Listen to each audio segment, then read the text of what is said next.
Hi guys, it's ASBYT and welcome back to a brand new video. Now today we have some massive news for you guys that are a fan of OnePlus and are looking forward to the OnePlus 6T. Because we have potentially a full leak of design, specs, release date, and a massive feature that I know a lot of you guys are a fan of that's going to be dropped on the 6T. So without further ado, no time to waste, let's get straight to it. Now quickly, selfless plug, I am looking to try and get this channel, our community, to 500,000 subscribers by the time the OnePlus 6T is launched. It's almost impossible, but if we can get anywhere near that, that would be amazing. So if you do like videos on OnePlus or smartphones or tech, then just hit that subscribe button and turn on the notification bell. It would mean the absolute world to me. Like I said, today we're talking about the OnePlus 6T, which is the successor to the OnePlus 6, which was released in May this year. Now, a few days ago, I did a kind of all-round prediction for the 6T. I would advise you to go and check that video out if you are interested in the 6T after this video. It's got lots of information. But before we look at the specs, let's look at two features, one of them that will be added and one that will be taken away. Now, the one that's going to be added is, as we expected, the in-display fingerprint sensor. Now, OnePlus themselves have kind of given a little hint on this because they've actually said we unlock our phones multiple times a day, and screen unlock reduces the number of steps to complete the action. By adding this feature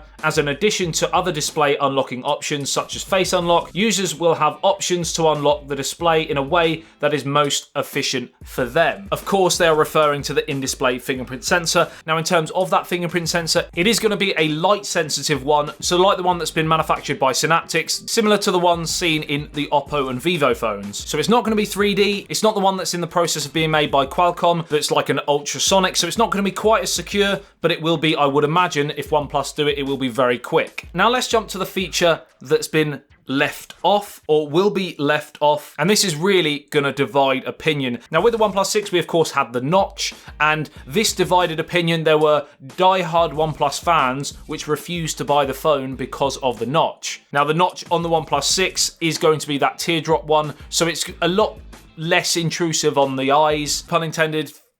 Cyclops, teardrop, no?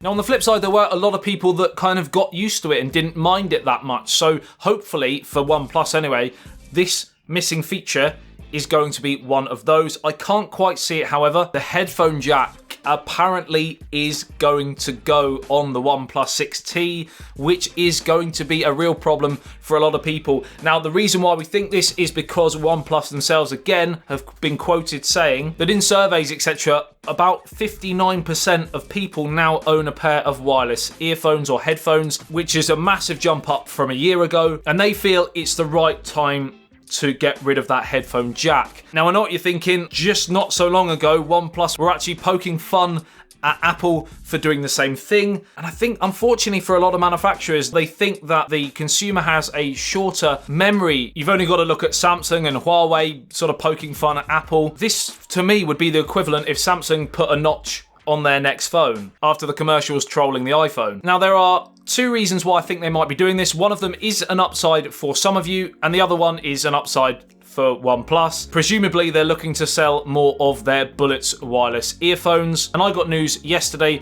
that they are in the process of bringing out a new pair to coincide with the OnePlus 6T launch. So there will be a version 2 of Bullets wireless headphones, or earphones, whatever you want to call them. Now, the second reason, and this is one that a lot of you might be a fan of, is taking away the headphone jack often makes the phone more water resistant. Therefore, they may be able to now go for that IP68 rating. Let me know in the comment section below, would you take that trade-off to lose the headphone jack in order to get that IP rating? I'm kind of in mixed minds about it. I'm not too sure myself. Right, so now we're going to get onto the full leak, and this was actually sent to me, and thanks very much. Apologies for the pronunciation. I will screenshot it here for you. Fadi.odisho, I'm guessing that's their name. They actually emailed me to say, thought you would appreciate this. Here's the full leak of the OnePlus 6T. And this was a link to a Chinese retailer called GizTop, where they had the picture of the phone and full specs. So let's do a quick rundown. Starting with price, $569 US, which, if I'm not mistaken, is the same